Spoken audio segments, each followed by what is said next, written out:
So here we have the Taylor GS Mini, otherwise known as the Baby Taylor. I got this guitar 6 years ago and the quality has held up ever since then. The sound is still great, the wood is still very beautiful, and I'm going to showcase what it sounds like. First, I'm going to show what the sound sounds like when you're plucking the guitar.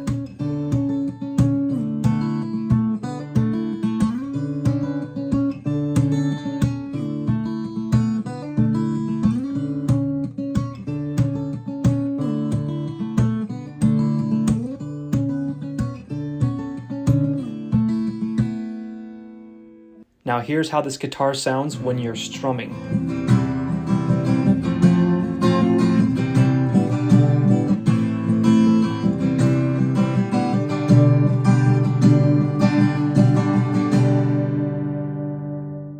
And here are some close-ups of the wood finish of this beautiful guitar. As I mentioned before, I bought this 6 years ago and the wood still looks in pristine condition. The pick guard still has a nice shine about it, and the back of the neck of the guitar still looks very nice, even though I've played this guitar a lot. I've played guitar for a long time, and I've owned several different brands of guitars, and Taylor has always been my favorite. Mostly because the quality of the sound as it is out of the box is the same 6 years down the road. It's been my favorite guitar, especially the Baby Taylor, and if you're on the fence about buying a Taylor guitar, I would 100% recommend it.